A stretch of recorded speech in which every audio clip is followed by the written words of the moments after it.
Former New Orleans Saints Super Bowl winning coach Sean Payton, whom the Dolphins tried to hire in January, made an admission on Wednesday. He was wrong about Tua Tagovailoa.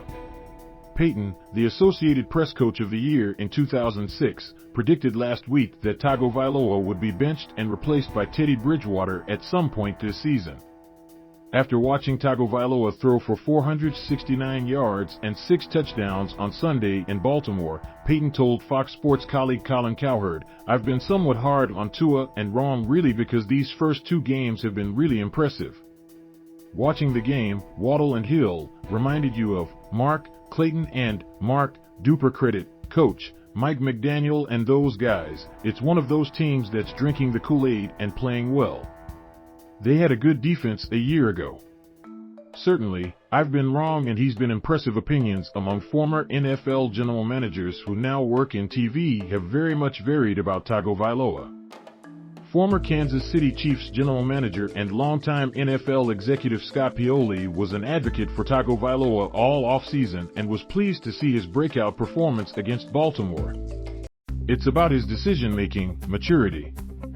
And then physically, on the field, it's about his accuracy," Pioli, a 2-time Sporting News Executive of the Year, said this week on NFL Network, where he works as a studio analyst. He's aware of his strengths and his limitations. What he does is he finds what works around for the spaces and places that he has limitations. To me, that's a player that has true confidence.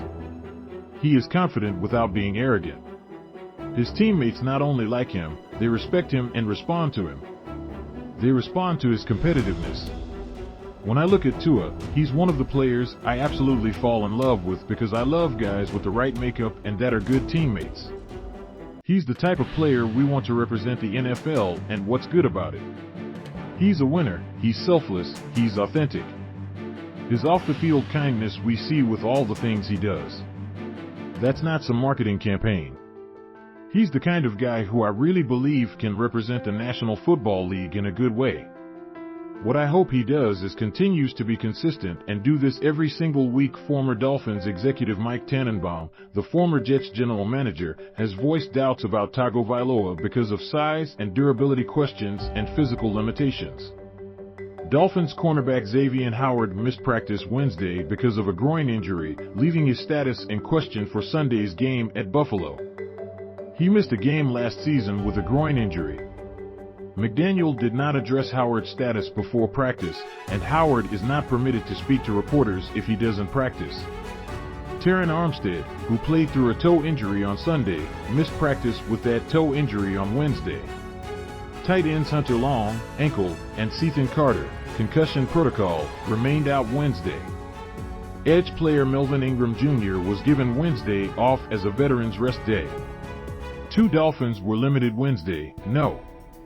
3 wide receiver Cedrick Wilson Jr., ribs, and linebacker Channing Tindall, illness.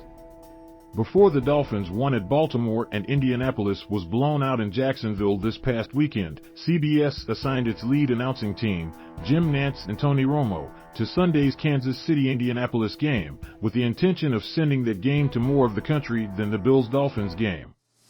Sunday's results did not change that plan. CBS will send the Chiefs games to 29% of the country and the Dolphins game to 20% of the country. Among the markets not getting the Dolphins on Sunday, Orlando and Jacksonville. Here's a look at where the games will be televised.